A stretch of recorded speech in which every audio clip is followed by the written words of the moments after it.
আজকে নবদ্বীপে চলে এসেছি এবং নবদ্বীপে চলে এসে এই গৌরাঙ্গ বিহার যে শিবের মন্দিরটা, সেই শিবের মন্দিরের এখানটাতে আসলাম একবার। অনেকেই জায়গাটা আপনারা দেখেছেন এবং এই আমাদের দাদা যিনি ভরতদা এবং আমার দাদা সবার সাথে একটা সুন্দর সমাহিত করতে পারি। এবং তার সাথে এই জায়গাটাতে দেখুন কত সুন্দর মহাদেবের মন্দিরটা। মন্দির ঠিক না, বেসিক্যালি একটা মূর্তি এখানে করে দেওয়া আছে।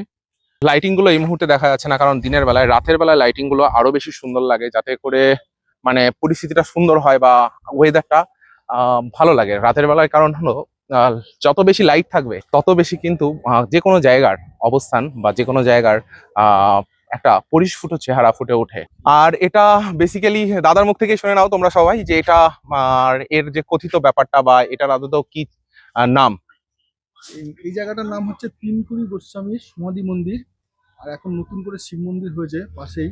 হ্যাঁ, যে শিব মন্দিরটা তোমাদের বা শিবের যে মূর্তিটা দেখানো হয়েছে, আশা করি এর দেখার সাথে সাথেই একবার সবাই হর হর মহাদেব জোরসে বলে হর হর মহাদেব। প্রকৃতপক্ষে ভগবান বা স্রষ্টা একটু উপর দিকেই থাকে, সেটা আমি প্রত্যেকটা ধর্মক্ষেত্রে গিয়ে দেখেছি। একটা বিশেষ বিশেষ রূপদান কিন্তু প্রত্যেকটা ধর্মক্ষেত্রে দেওয়া হয়েছে। উঠেই মহাদেবকে একবার প্রণাম করে নিলাম। একবার প্রণাম করে এইটুকু জানানোর চেষ্টা করলাম, আমি তোমার পরম ভক্ত, আমি চলে এসেছি।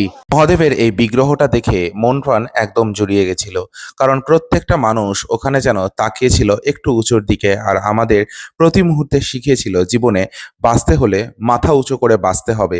প্রত্যেকটা মানুষ এখানে এসে ছবি দিচ্ছিল বিগ্রহের সামনে, কিন্তু আমি এই ব্যাপারটাকে অতটা বেশি প্রায়োরিটি দেই না, কারণ আমরা একজন পাপী মানুষ এবং মূর্তি বা বিগ্রহের সামনে আমরা আমাদের নিজেদেরকে অধিষ্ঠান করতে পারি না বা ছবি তুলতে পারি না। এদিকেই আমরা দেখতে পাচ্ছি মহাদেবের একটা শিবলিঙ্গ রয়েছে এবং এখানে সবাই পূজা অর্চনা করে থাকেন, বা যারা এখানে পূজা করেন তারা এখানে কিন্তু পূজা অর্চনা করে থাকেন। অবশেষে আমাদের আজকে এখানকার যাত্রা শেষ এবং মহাদেব মানে যে মূর্তিটা, সেই মূর্তিটাও দেখে নিলাম। আপনারা দেখে নিতে পারেন এই জায়গাটাতে পুরোটা আসছে। আমার এই ভিডিওটা আপনাদের যদি ভালো লাগে অবশ্যই আপনারা কিন্তু একটু শেয়ার করে দেবেন। যারা মহাদেবকে ভালোবাসেন তারা অবশ্যই কমেন্ট সেকশনে হর হর মহাদেব লিখে যাবেন। ধন্যবাদ সবাইকে।